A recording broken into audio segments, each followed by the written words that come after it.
the right-wing media scandal that wasn't. We're going to unpack that and talk with a top Hillary Clinton confidant. Hey, welcome back to Reliable Sources. I'm Brian Stelter.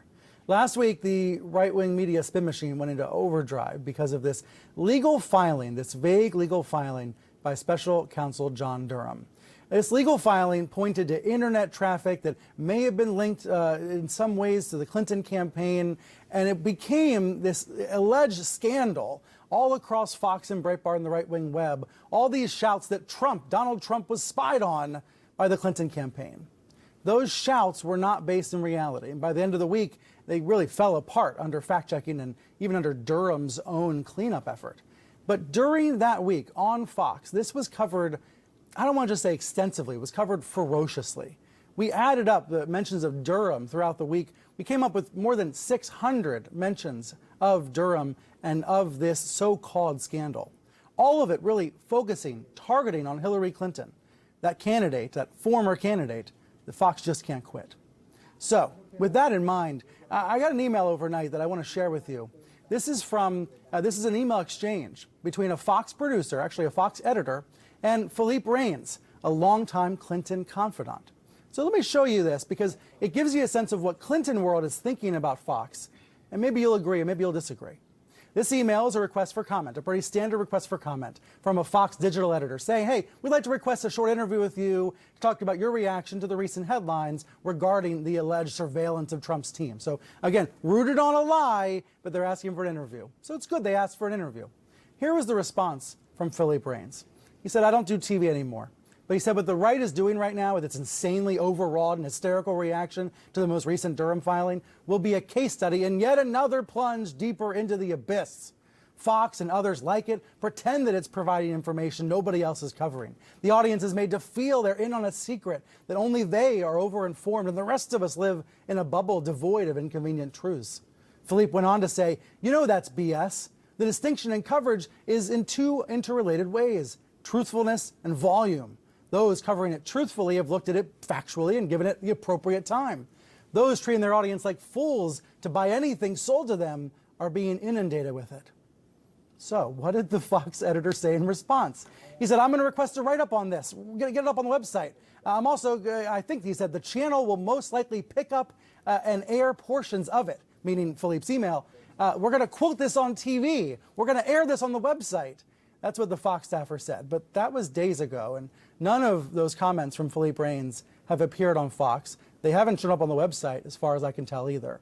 So it's another example of how the Fox machine works. They obsessed over Hillary Clinton all week, talking about this being bigger than Watergate, trying to cover every supposed angle. Then when the Clinton camp actually has something to say, when one of Clinton's former senior aides has something really interesting to say, they ignored it. In fact, Fox dropped off its Clinton coverage by the end of the week, right around the time she attacked Fox in a speech and said the network was coming close to actual malice, a legal term that people usually use when they're thinking of suing someone. Adrian Elrod is familiar with this Fox machine firsthand. She's the former director of strategic communication for Hillary for America. She's a Democratic strategist who was a regular on Fox back in 2017. But it's been some time since she's appeared on the network, and she's here with me now. Adrian, why did you decide to stop appearing on Fox? Well, you know, Brian, first of all, thank you so much for having me on today. And I'm glad that you read Philippe's email in full, because it really does paint the picture of what the Clinton campaign and Hillary Clinton as a person has been dealing with for a long time when it comes to Fox News. But look, you know, I thought, you know, Brian, after Trump won in 2016, that perhaps, you know, some of us who were senior aides on Hillary Clinton's campaign going on Fox News and trying to, you know, have a ongoing dialogue with the viewers would make some sort of difference. And I soon learned very quickly that it just simply wasn't going to happen. You know, I looked at the topics that I often got about 4 to 5 minutes before I would go on air. And no other network was covering some of these topics because they weren't newsworthy, because they were conspiracy theory driven, very much related to the topic that we're talking about today. And it became that much harder to go on and even have a, you know, quasi-serious conversation, because again, the topics that I was given were oftentimes about Hillary Clinton, who of course at that time had retreated into private life. And secondly, they were a complete diversion from all of Trump's problems as president. So I decided soon after, maybe going on for about 8-9 months in 2017, this just simply wasn't working. And the network was not even trying to have their quote unquote fair and balanced coverage, which they still like to tout.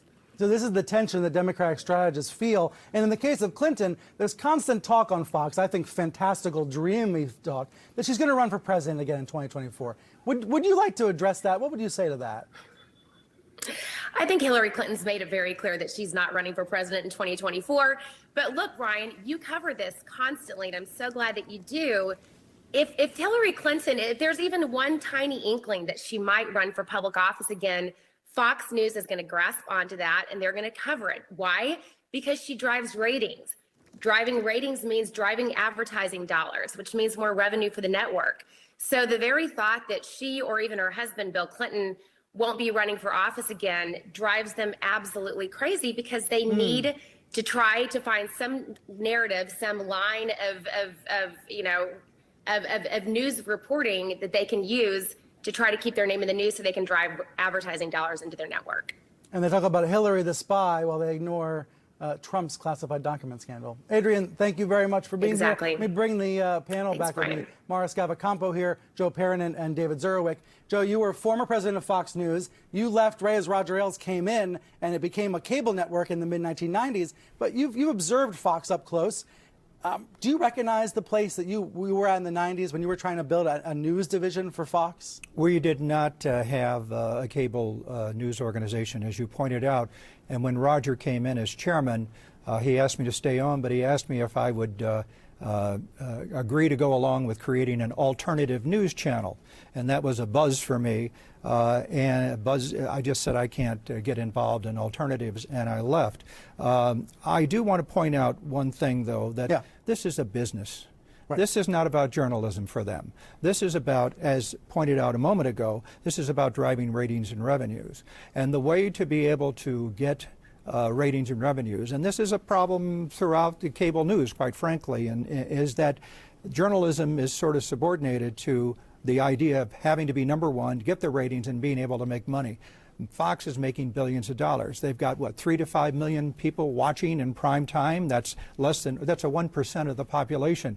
But they're able to monetize that. And every time you mention Hillary, or I can name Biden as senile, all that stuff, you end up engaging your audience. They stay with you, and that drives your ratings up. So this is a business. Another example of that, Alexandria Ocasio-Cortez. Let's put on screen her recent tweet about Tucker Carlson. Carlson was smearing her for a long time on Friday night. She responded by saying, I want to know, why is Tucker allowed and paid to engage in clear, targeted, libelous harassment that endangers people and drives so many violent threats that people have to fundraise for their own safety, that they have to fundraise to protect themselves? David Zurowick, your reaction to this? People on every side in the public space get threats. Tucker Carlson's family gets threats. But AOC's point is, these individuals that he goes after who don't have the resources Tucker has, they end up feeling endangered.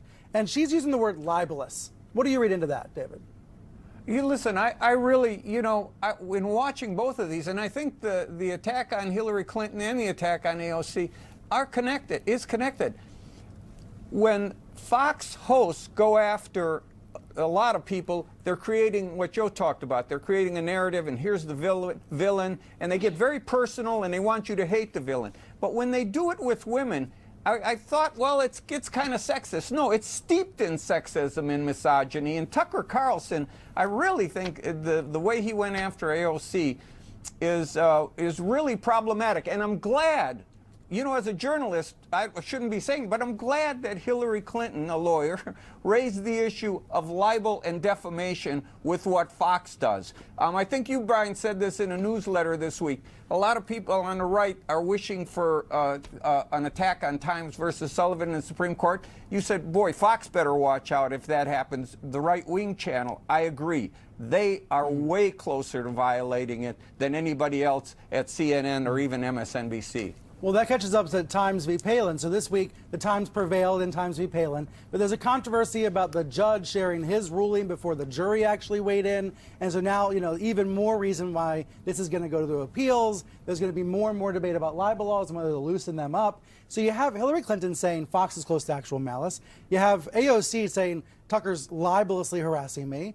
what is this environment where you have people now really engaging in legal talk, saying, I mean, look, I'm going to put it this way, Maura. You don't think Hillary Clinton's actually going to sue Fox, right? She's not actually going to sue Fox News. No, for Hillary Clinton to sue Fox News for defamation would be the greatest gift that she could hand to them. And in fact, Sean Hannity says, bring it on. He was practically salivating at the prospect because it would be great for their ratings. They would likely win, so it would be a huge PR victory for them. So I don't think that Clinton is going to invite something like that. But when it comes to all of these cases that we're seeing of public figures exploring avenues like this, actual malice, libel, defamation, it really brings to the forefront the challenge that public figures have, because they don't just have to prove that it's false or that it injured them or damaged them in some way. They have to show actual malice, which is an almost impossible standard. Now, that is part of what makes the United States one of the most press-friendly countries in the world, and people can debate about the fairness of that, but it really is about protecting the freedom of the press. But we are now seeing some challenges to that, and there's a really phenomenal article that I would refer people to in the Washington Post today, an opinion piece by a law professor